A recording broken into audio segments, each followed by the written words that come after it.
आज मैं आपको 3 ऐसे आसन बताने वाला हूँ जिसको हर व्यक्ति को करना ही चाहिए। इससे क्या होगा कि आपका पाचन तंत्र मजबूत होगा, आपको भूख लगेगी, आपका धातु रोग नष्ट होगा, स्वप्न दोष, मूत्र के साथ वीर्य निकलना, वीर्य का पतलापन, इससे आपकी रीढ़ की हड्डी की लचक, जो कि आपकी सपोर्टिव, जो शरीर की सपोर्ट होती है। इन आसन का लगातार अभ्यास करते रहने से आपके शरीर में फ्लेक्सिबिलिटी आएगी। और ऐसा मानते हैं कि अगर शरीर जितना फ्लेक्सिबल है, यानी कि जितना लचीला उतना स्वस्थ। इसलिए अगर आपको अपने शरीर को फिट एंड फाइन रखना है तो आपको यह 3 आसन का अभ्यास रोज प्रतिदिन करना होगा। आइए शुरुआत करते हैं पहले आसन से, वो है शीर्षासन। शीर्षासन को आपको पता है कि आसनों का राजा कहा जाता है। शीर्षासन हमारे बालों के लिए हितकारी है, यह हमारे ब्रेन के लिए हितकारी है। शीर्षासन का अभ्यास करने से हमारी आंखों की रोशनी तेज होती है। अगर मान लो कि किसी स्थिति में, यानी कि जो लोग ज्यादा मोटे हैं, जो लोग थोड़ा सा कमजोर है, तो वह इसके बदले कर सकते हैं सर्वांगासन का अभ्यास। सर्वांगासन को भी आसनों की रानी कहा जाता है, यानी कि शीर्षासन राजा, सर्वांगासन रानी। विशेष करके जिनको कंठ यानी कि गले के रोग हैं, तब ऐसे में सर्वांगासन का अभ्यास करना बहुत फायदेमंद होता है। तो अगर आप शीर्षासन का अभ्यास कर सकते हैं तो शुरुआती में आपको कुछ ऐसा तरीका बता रहा हूँ। शुरुआत में आप क्या कर सकते हैं कि आप दीवार की सपोर्ट से आप शीर्षासन का अभ्यास कर सकते हैं। कितने देर की बात करें तो 1 मिनट से लेकर आप 20 मिनट तक जा सकते हैं। और जितनी देर आपने शीर्षासन का अभ्यास किया है, ठीक उतनी देर तक आपको सीधे खड़े रहना है। इसमें मान लो कि अगर आपका अभ्यास हो गया है 15 मिनट का, 20 मिनट का,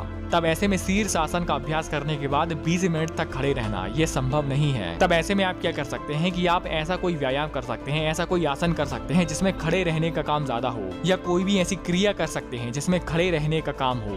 अब आगे बढ़ते हैं और जानते हैं दूसरे आसन के बारे में, जो है फॉरवर्ड या बैकवर्ड बेंडिंग, यानी कि ऐसे योगा या आसन जिसमें आगे और पीछे झुकने का अभ्यास हो। जैसा कि मैंने वीडियो की शुरुआत में ही लचक के बारे में बताया था, तो प्रतिदिन अगर आप आगे और पीछे झुकने का अभ्यास करते हैं तो इससे आपकी रीढ़ की हड्डी की लचक पूरे जिंदगी भर बराबर रूप से बनी रहती है।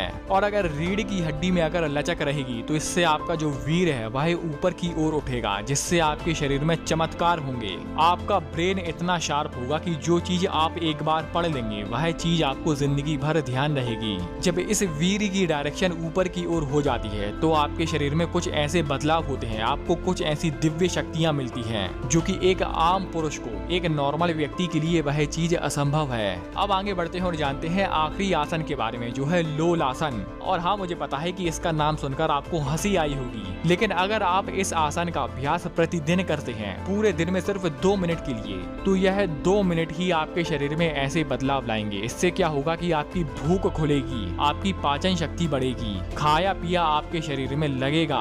आप क्या करें, आप सिर्फ 1 मिनट ही इस आसन का अभ्यास करके देख लें। शुरुआत में 1 मिनट, शुरुआत में कई व्यक्ति 15 सेकंड भी कर लें तो वह बहुत है। और इसका अभ्यास करते करते आपको 2 मिनट तक जाना है। इसका सिर्फ 1 मिनट का अभ्यास करने के बाद ही आपको ऐसी भूख लगेगी, आपकी ऐसी भूख खुलेगी कि इसका 1 मिनट का अभ्यास करने के बाद आप खाने के लिए तड़पेंगे। इस आसन का लगातार अभ्यास करने से आपके हाथ मजबूत होंगे, आपके कंधे मजबूत होंगे, आपकी कलाई मजबूत होगी, आपका सीना चौड़ा होगा। इस आसन का अभ्यास करने में आपको क्या क्या बात ध्यान रखनी है उसके बारे में आप इस पेज पर पढ़ें। तो दोस्तों, ये रहे 3 ऐसे आसन। आपने वीडियो यहाँ तक देखी, आपका बहुत बहुत आभार, धन्यवाद।